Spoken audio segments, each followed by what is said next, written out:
Hi guys, today I want to talk about how I compost in an apartment because this was something that I struggled with for a long time and I feel like I'm at almost an okay place, and I wanted to share my solution with you guys to show that you don't have to have a perfect system, you just to create something that works for you.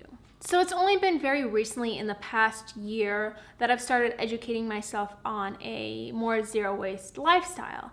And like many, I realized that the majority of my garbage was food scraps.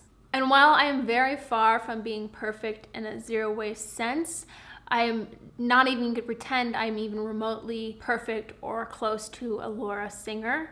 But there are certain areas in my life where I feel like I've made big changes, and food scraps is one of them. You see, I live in an apartment in the middle of downtown Des Moines, and I have struggled with finding the perfect solution. I've played with the idea over and over again of getting an in-apartment compost system that you can buy offline or create yourself, complete with worms and everything.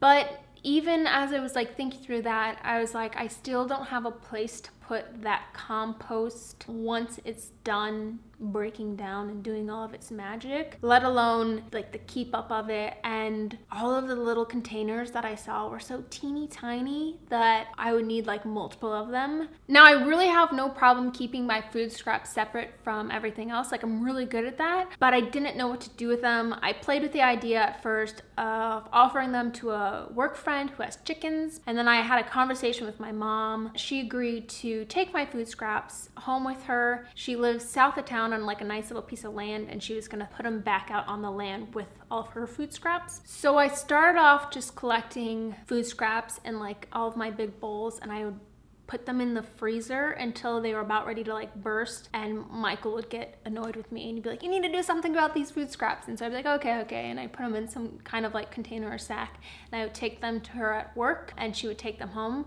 But more than once they would defrost and goop or seep and leak out onto her car, and I felt bad about that. So her solution actually was she brought me a kitty litter box, the buckets that the kitty litter comes in, and it has this really handy little lid. You don't have to take the lid completely, it just flaps up. I throw my scraps in there, flaps it down, it's a nice seal, there's no leakage, and when that's full or close to full or whatever, I take it to my mom and she can just pop the entire lid off and dump it out and then bring it back to me. And while that is not perfect, it's the best solution for me right now in my living situation. So I keep that kitty litter bucket in our hall closet because it's a nice, dark, dry, hopefully cooler place. That is my compost food scrap solution. I know it's not necessarily a system that works for everyone because people don't have a mom that lives on land to take their stuff, but there are a lot of cities that at farmers markets and stuff, they'll take your food scraps, or places will take your food scraps, but I haven't been able to find a place like that around here. You could also talk to a friend who maybe has chickens or pigs or has a piece of land and compost themselves. Just kind of talk around, wiggle with it, work with it, and you will find the solution for you. All right, guys, thank you so much for watching. Don't forget to comment down below if you have any questions or comments or suggestions. Also, do not forget to subscribe. I make videos about minimalism, zero waste, veganism, and menstrual magic, all right here on FemmeHead. Until next time, I'll see you guys. Bye!